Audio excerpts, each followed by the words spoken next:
كما أن من أوجه ثواب الله وفضل الله سبحانه وتعالى على المؤمن والذي يعمل الصالحات أنه إيش؟ يجازيه الله في الدنيا ويجازيه في الآخرة. وجزاء الله في الدنيا أنواع. الله قال عن نبي عليه الصلاة والسلام: فلما اعتزلهم وما يعبدون من دون الله وهبنا له إسحاق ويعقوب. أليس كذلك؟ هذا جزاء وثواب. ويكون جزاء الله لعبده المؤمن بعمله الصالحات أن الله يوفقه على أو للإقامة على الصالحات، يوفقه للإقامة عليها.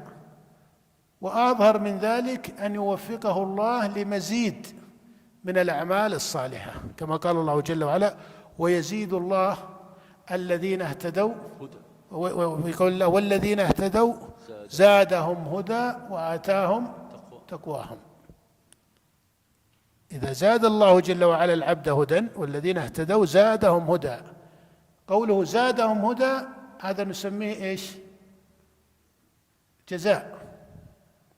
من أعظم الجزاء أن يزيد الله عبده هدى وأن يزيده تقوى، فيكون هذا أعظم من الجزاء لو جاءه بكونه من المتقين مالا أو جاءه أمرا أو شأنا من شؤون الدنيا. وإن كان هذا يقع الثواب به كما جاز الله بعض عباده المؤمنين بالولد ونحو ذلك، وآتاهم المال الذي استصلحوا به شأنهم على وجه صحيح وأصلحوا به شأن الفقراء والمحتاجين، كما قال الله: ولقد آتينا داود منا فضلا. فيوفق الله العبد إذا ما يؤتيه من الأسباب والأحوال المحايدة إلى هذا المعنى الصحيح، فيكون ثواب الله على وجهين: إما أن يثيب العبد بالأعمال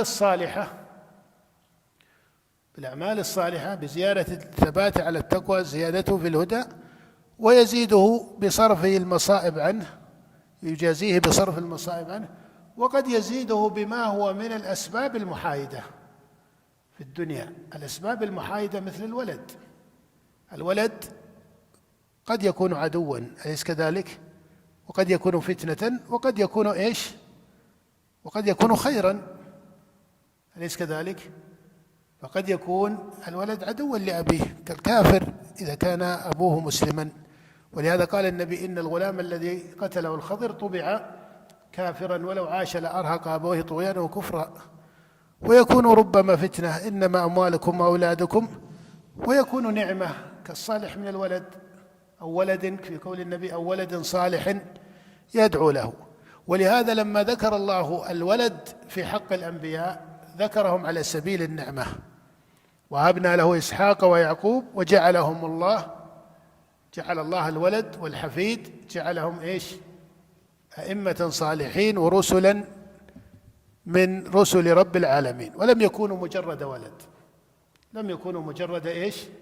ولد فقط زيادة، إنما كانوا ولدا صالحا وأئمة وجعل الله النبوة فيهم. ومثله المال إذا أعطى الله الإنسان الصالح المال ثم استعمل الإنسان المال في طاعة الله وفيما أباح الله، فهذا إشارة خير إلى رزق الله له وأن الله أراد به خير. لكن قد يفتى عليه المال لا يكون رزقا، لا يكون مصلحة له، بل قد يكون هذا المال سبب ضرر عليه في دنياه أو آخرته أو في كليهما. نسأل الله العفو والعافية والتوفيق لنا ولكم.